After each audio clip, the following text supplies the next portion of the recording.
right, so this is the Sherborn Zoning Board of Appeals. It's 9 o'clock on Friday, March 8th. This is a deliberation discussion on, or our substance is the deliberation discussion on Greenwood Street. Members, before we get into Greenwood Street, we've got Washington Street coming up next Tuesday. The applicant has asked what they would like us to present for an agenda. We had them do a very brief presentation of the project at our opening. I'd be inclined to offer them the floor to do a more detailed presentation if they wish, and I'll ask.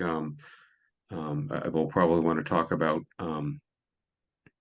a peer reviewer, but other than that, I would not necessarily suggest a separate agenda. How do you gentlemen feel about that? Well, that that sounds like a reasonable response to the request, Rick.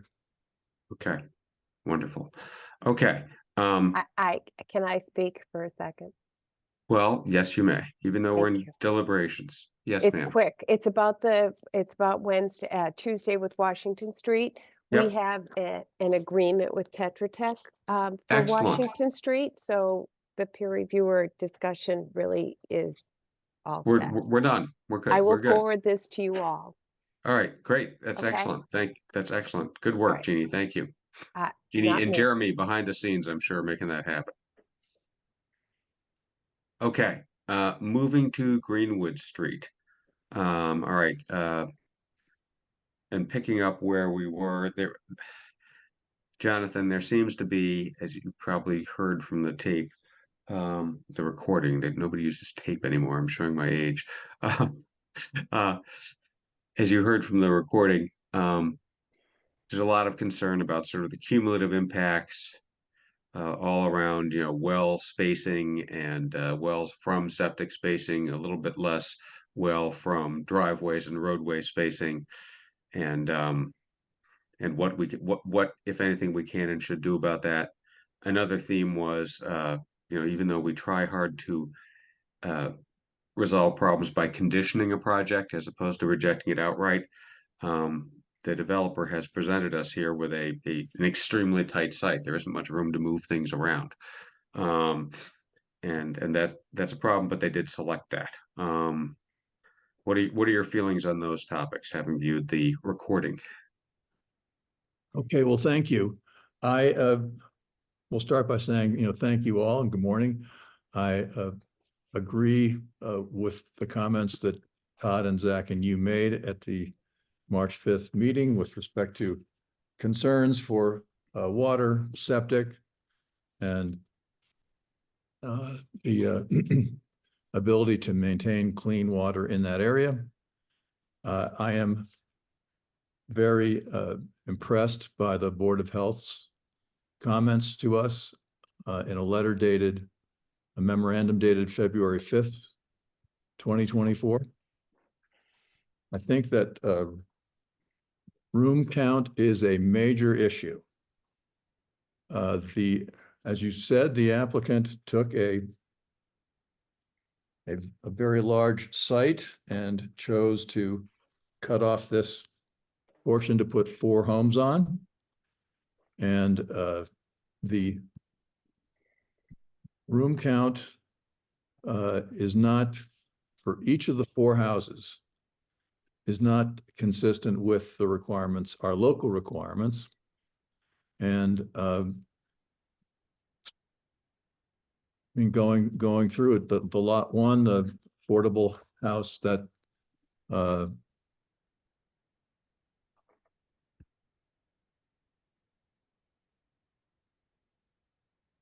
has those 9 rooms distributed over the first and second floor, including 4 bedrooms. The floor plan does comply with local regulation, as well as Title V limit of 9 rooms on a 4-bedroom system. As such, a Title V compliant system is appropriately sized for both flow and leaching system. And no deed restriction is required, no waiver is necessary under those circumstances. However, there is a finished, the question of whether the unfinished space above the garage should be permitted, unless combined with the elimination of an existing second floor bedroom, as this finishing would make the home not compliant with Title V and local regulations. The proposed floor plans for the 3 market rate homes have 12 rooms over 4 finished floors, including 2 finished rooms in the basement and 1 finished room on the 3rd floor, along with bathrooms and in both the basement and 3rd floor. The Board of Health has indicated in its letter, its opinion, at least, that a deed restriction would not offer adequate protection as to both the 3rd floor space and basement space, meeting the Title V definition. So I think the question is, what is the impact of this room count, and should we waive the local definition of a bedroom, and also with respect to Title V? It's the room count is not compliant with Title V, and there's a request for a 4-bedroom deed restriction to be used to bypass the requirement.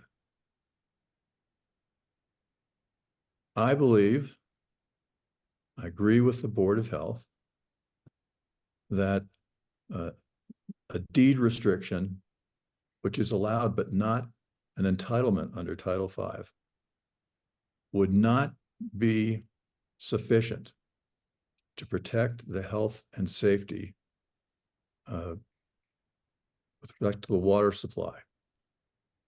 I think the question of a deed restriction and whether or not we should consider granting a deed restriction has to be analyzed, as is often the case in law, whether it would be reasonable or not. And in my opinion, a deed restriction would not be reasonable or effective. It would be very difficult, if not impossible, to monitor compliance with it, particularly over the years with successive owners. These are large homes. The market rate homes are 4,873 square feet. And the nitrogen loading for each of the 4 lots are at their maximum capacity as determined by Title V. And so excess nutrient loading into the sites would result in ineffective treatment and filtration of wastewater effluent, creating health and safety risks to the receptors down gradient, wells, and wetlands. So I do not think that a deed restriction is appropriate or reasonable in this case. We can't I think, have any reasonable assurance or reliability that such deed restrictions are going to be complied with over the span of years, when there's no method of us monitoring it, enforcing it. And these are large homes in a very nice neighborhood, quite valuable, and it's, I think, reasonable to assume that the owners of these homes would do anything over the passage of time that would be appropriate or necessary to increase value. And would they abide by the deed restrictions? As much as I like to attribute good faith to all of my neighbors and the observance of the rule of law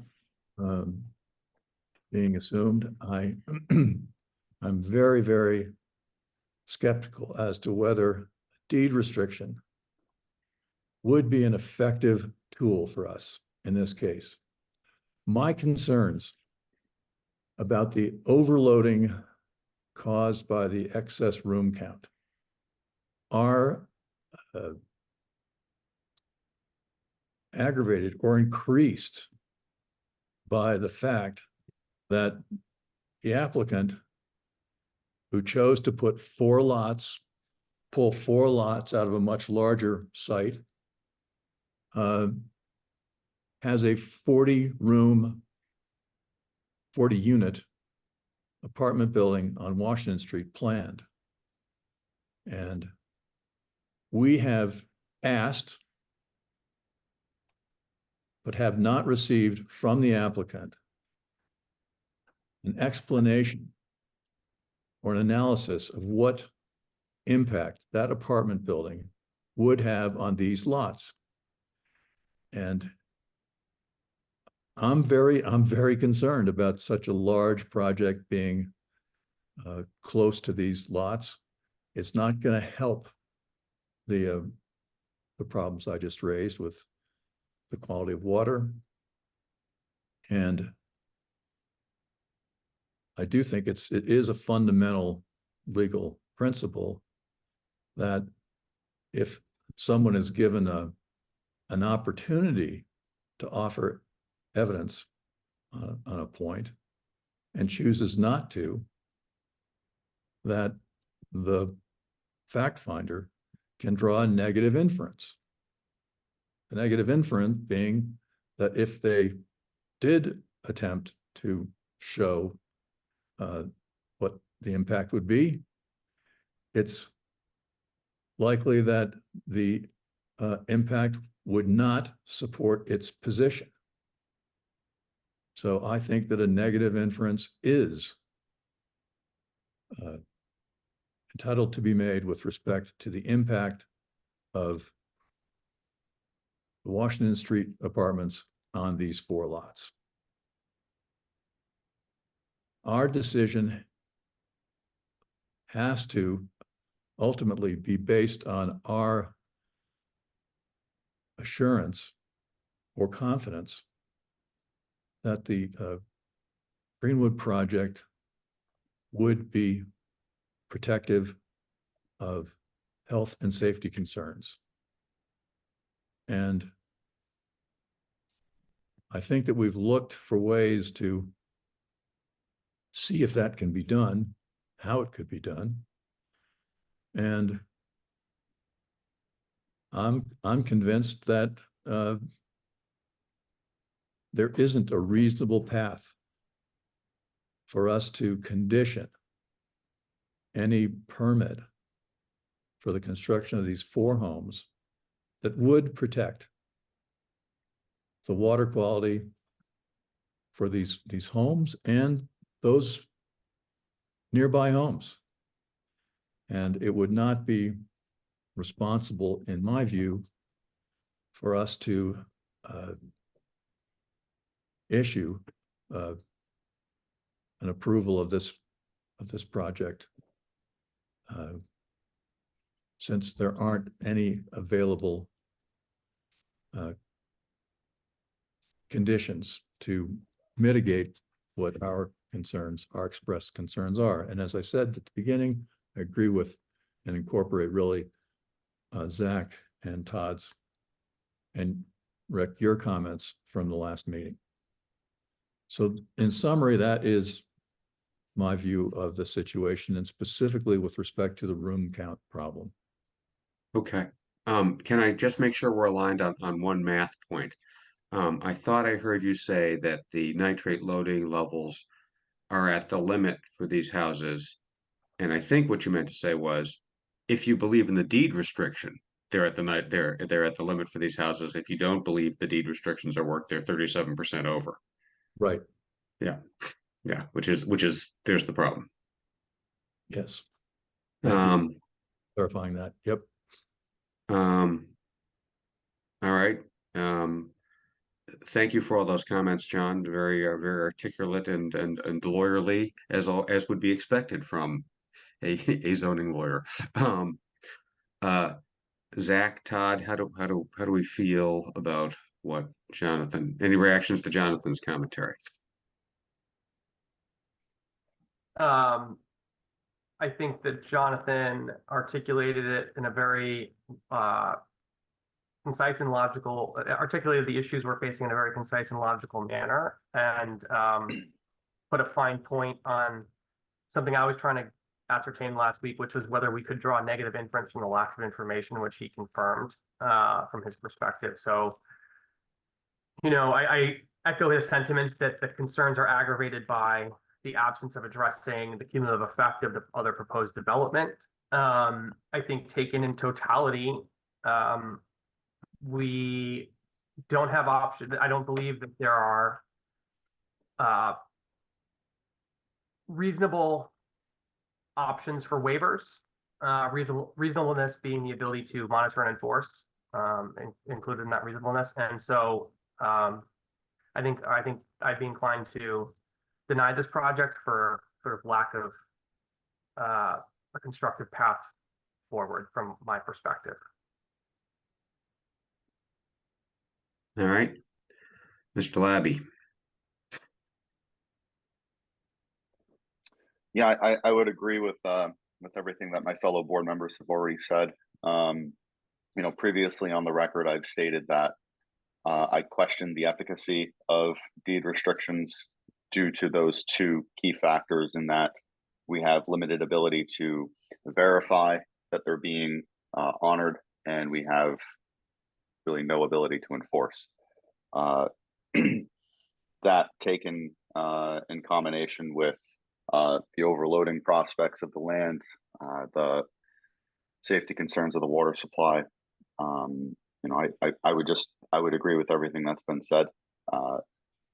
At our previous meeting, I voiced some questions around how we could, exhaust certain avenues to condition an approval here, to work through these matters, and I too don't see a path forward to achieve that end.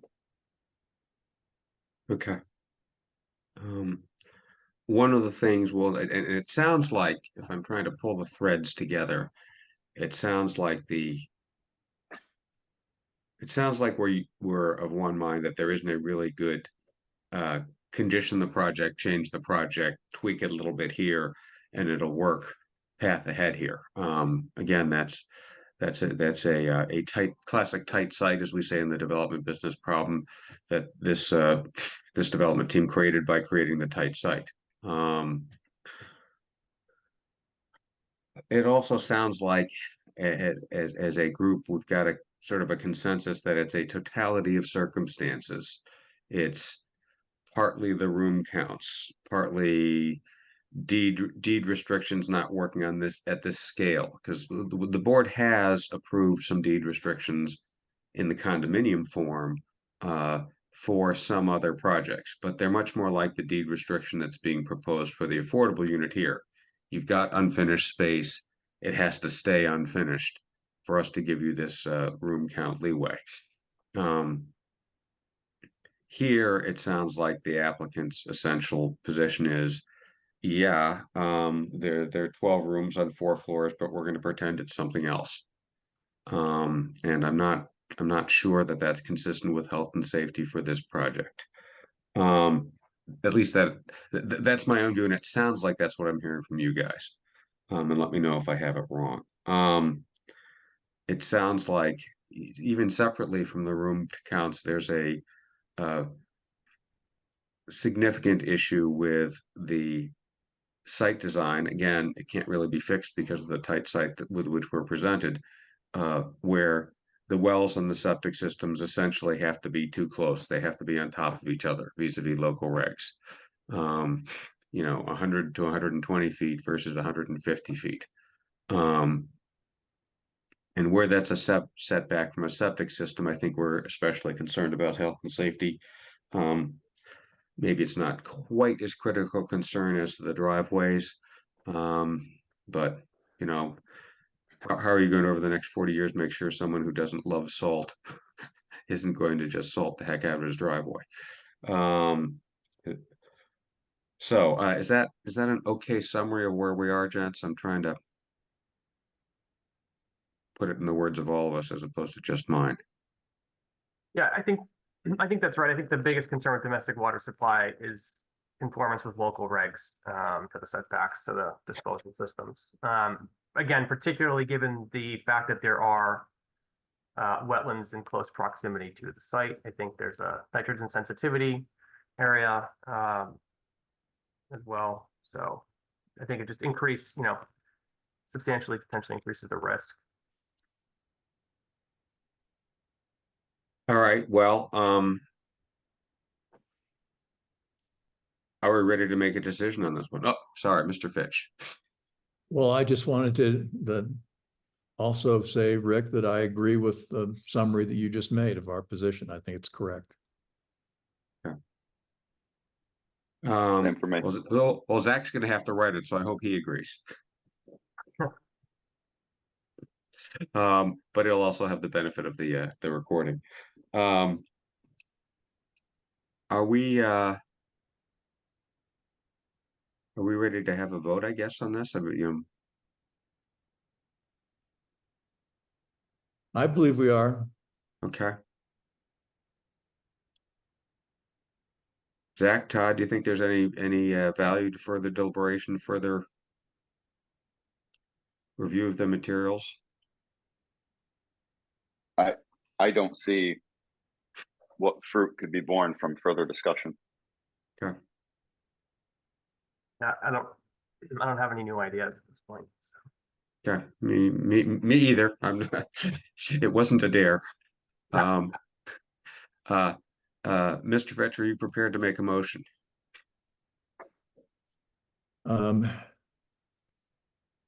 Sure, I move that the applicant's proposal for the development of the 4 lots on Greenwood Avenue be denied without any conditions. Okay. And I'll second that, and now let's discuss it. I assume what we do would be we'd deny without conditions for the reasons set forth in our decision, and then we'd set forth all the grounds and attach. Zach, what we've typically done is attach to the decision all of the stuff that's posted to the website, and that way, if it goes to Hack or somewhere else, there's a complete record, and there can't be an argument that, oh well, the board didn't think about this, or the board didn't have any materials, or whatever.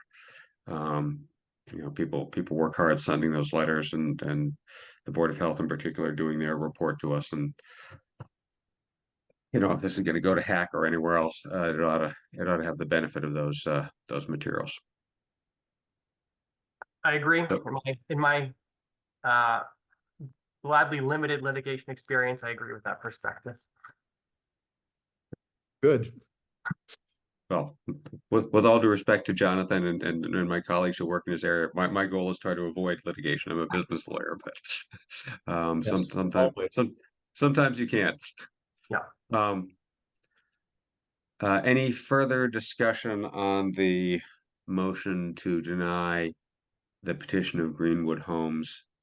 No, not for me. None for me. All right, it's been moved and seconded. Vote is by roll call. Novak votes aye. Fitch, aye. Labby, aye. McBride, aye. Okay. So we've made our decision within the timeline. Zach, I'll have to review with you by when our decision is due. You'll want to reach out to Mike Terry, and we can work together on crafting that. But I think it has, there's a deadline for it being issued and it's fairly short, so we'll want to get going on that. Yep. Am I allowed Um, to speak to you individually about the decision as I'm writing it, or any member of the board, or how does that work? I just want to make sure I'm not, if I have a question, I'm not running afoul of any. Probably better to run it back and forth through town council because I don't think you and I can sit down together and talk about it because that's a quorum. Although maybe if we scheduled a meeting and it were open, that could happen. It's just an open meeting law issue, not a I won't talk to you issue. Okay. And maybe Jeannie or town council will give us some guidance on how we do that. Okay. But we do want to comply with all those rules along the way. All right, sounds good. All right, gentlemen, thank you all for your careful consideration of this difficult matter. I was hoping we could come to a different outcome, but we have to deal with the facts we have. I appreciate your time and focus. All right. And I'll see you in 2 business days on the next one. Yeah, we appreciate your leadership on this. Thanks. All right, Thanks, everyone. thanks all. Okay, I'd entertain a motion to adjourn the deliberations on Greenwood Street. I so move. Second. Any further discussion? Okay. All in favor, aye. We'll do it by roll call. Novak votes aye. Fitch, aye. Labby, aye. McBride, aye. All right. I'd further entertain a motion to adjourn today's meeting. I move to adjourn the meeting. Second. Any discussion? Any commentary of mistakes we're making, other things we should be doing, Jeannie, while you've got us? I think you are all set. Next meeting, you'll have to discuss a meeting for a couple of regular old ZBA stuff, but other than that, we're good. Right. And so on the 12th, we've got a jam-packed schedule of regular matters plus a longer presentation on Washington Street, right? And I believe you continued Farm Road for that day also. Okay. All right. So it's going to be all right. There we go. The special permits should go pretty quick. I mean, there's a couple of renewals, there's a new one, and then there's Fireside. So Sure. And for anybody listening on the Zoom, we're going to do the so-called regular matters, the non-40B matters first. So we won't be right out of the blocks into the 40Bs, depending on what you want to listen to. All right, moved and seconded to adjourn.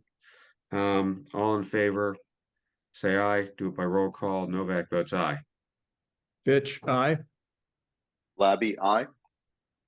McBride, aye. All right. Thank you thanks, all. everybody. Have a great weekend. Have a great Thank day. you. See you Okay. next You as week. well. Bye. Bye-bye. Goodbye.